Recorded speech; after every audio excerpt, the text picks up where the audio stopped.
Ukraine has counterattacked, driving the Russians back from Makivka and in the north. But are Russian forces not letting up in Stepova?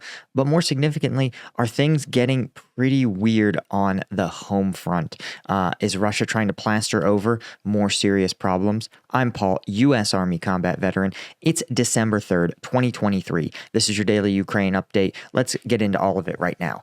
Okay, first we're going to crack open the control map and the couple of differences I wanted to point out. The first one is, of course, this Ukrainian counterattack near Terny, and this is in the north. As you guys know, advances and withdrawals in the northern region just tend to have a different sort of pace than the rest of the front, right? Large swaths of territory change hands fairly quickly, but especially in and around Terny, the value of that terrain is relatively low. So you can see here, right, this is how it was on the first, and then the last 24 hours, we've seen some Russian advances in and around these windbreaks, but more significantly, Russian forces have been pushed back in and around this region to the north. So I think in the aggregate, we're looking at probably a net loss for Russian forces as they are forced out of this key set of forested belt, while Russia in turn securing some of these other hard points here. Again, I think what you're seeing is primarily securing key defensive terrain that's going to allow both sides to repel advances from the other. When we look over at the other site of Ukraine's counterattack in Marinka, you can see here, this is how things were yesterday, and then today you can see Russian forces being driven out of this forested sector north of the city, and while they are making some advances around an additional, looks like 2 city blocks, it does appear that, again, I think in the aggregate you're looking at an effective Ukrainian counterattack, even though it will likely, I feel like Ukraine may be conducting a fighting withdrawal from the town of Marinka, simply realizing that fighting to hold this town, which again is going to be much harder to do than simply to withdraw their forces to some of these forested belts outside the town and make Russian forces leave the relative safety and cover of this Marinka, these buildings, and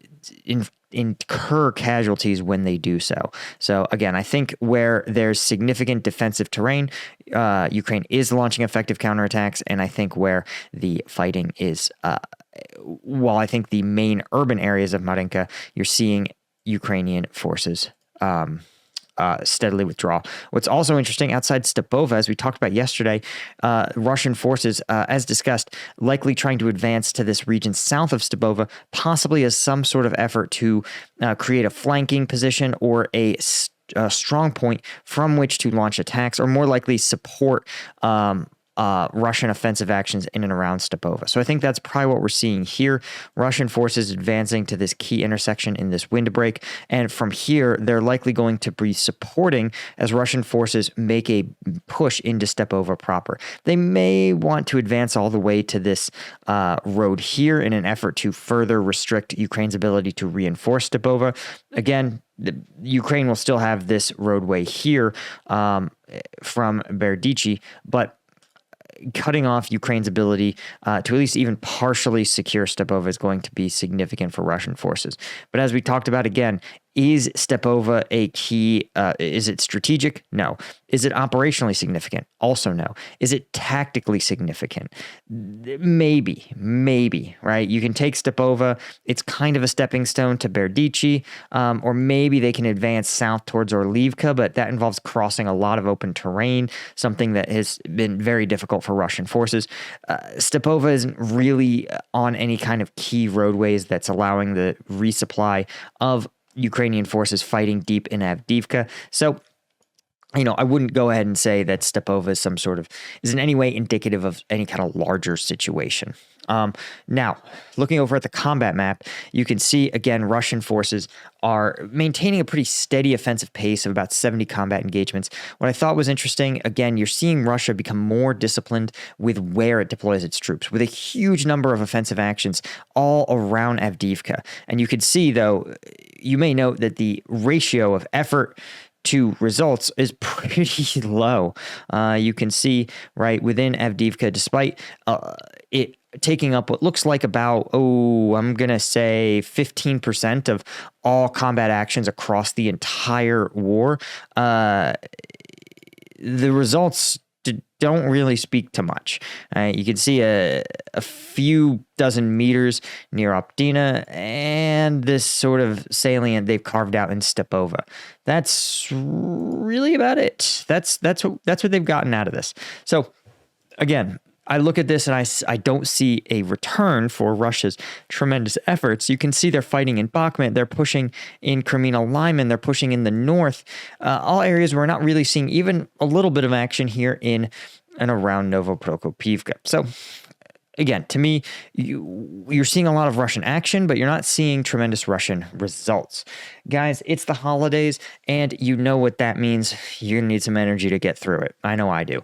That's why I've created Strike Gum. Strike Gum, guys, veteran-owned company, namely owned by this veteran, made in the USA, zero sugar, 90 milligrams of caffeine, right? That's as much as a Red Bull or an Amp Energy, but unlike a conventional energy drink, there's no sugar. Plus, this pack contains 5 pieces, which is the equivalent of 5 energy drinks. We also have Alpha GPC, which ensures cognitive clarity and cognitive enhancement, right? So if you're interested, check us out at strikegum.com. Not only do we have the trays on sale so that if you want the equivalent of 75 energy drinks worth of caffeine, there's 75 pieces of gum in this tray. It works out to like 90 cents a piece. So if you're someone who is going to be spending a lot of money on energy drinks this holiday season to get through it, consider Strike Gum as an alternative. Best of all, of course, 50% of the profits from this first production run I'm donating to charities that benefit Ukrainian civilians who've been injured or displaced in the conflict. Anyway, guys, thanks to everybody that's ordered Strike Gum. We really appreciate it. We also have military and first responder discounts, so definitely check that out. Okay. Institute for the Study of War acknowledging that weather conditions right now are terrible, which we've talked about, which have slowed the pace of combat operations across the front line, but not completely halted them. As discussed, I think that is why you're seeing Ukraine transition to this defense in depth, where they accept that Russia will launch offensive actions in these very difficult conditions, despite the fact that their drones and artillery have degraded quite a bit as a result of the weather, rain, fog, wind, as well as muddy terrain. All of that means that if you are the defender, it's much, much easier to target forces who are on the offense. So I think that's what you are seeing Ukraine do right now. Focus, even if it means, like we said, withdrawing from Makivka, withdrawing from Stepova, and letting the Russians do the brutally hard work of crossing open terrain in these terrible weather conditions. Right. So I think that's Ukraine is looking at the best strategy given the current conditions. But here's where conditions are really bad, and that's at the home front. Because according to UK's intelligence directorate, Russia is apparently paying soldiers' wives hush money. But not hush money to keep quiet about, say, conditions on the front lines, not directly, but to stop protesting, right? We talked a lot about the analog between this war and the Russian failed effort in Afghanistan in the 1980s and 90s. And what you have in that war, the Russian mothers of soldiers and wives who had been sent to Afghanistan and either were killed or wounded, were so furious at the pointlessness of this war, right? Their government was spending a tremendous amount of money and lives in a small, impoverished nation when there were grave problems at home. And so they were so furious at the treatment of their sons and husbands that they took to the streets. And those protests galvanized much of the resistance against the Soviet Union, leading to its downfall. Russia is absolutely fanatically committed to not repeating that. And so literally they are, according to this intelligence report, paying the wives of soldiers, but in exchange for not protesting, not speaking out against the war. The Kremlin also is reportedly resorting to harsher methods, but we've already covered those on this channel, that it's already illegal to criticize the military, which in Russia is taken to mean criticize the military operation. And this is a sign, of course, of desperation. The Russian government, right, is already strapped for cash trying to bankroll the war effort, right? Body armor, bullets, weapons, artillery. And they certainly don't have the money to bribe every wife and mother to stay out of the street and to not expose the reality of the pointless campaign their sons and husbands are being sent on. Right? It's not even working, right? November 27th, a group of soldiers' wives released a manifesto online. They're railing against what they call an unlimited mobilization of Russian men, but the group was classified as fake on November 30th, but probably carried out by pro-Russian actors. So I think this is really interesting.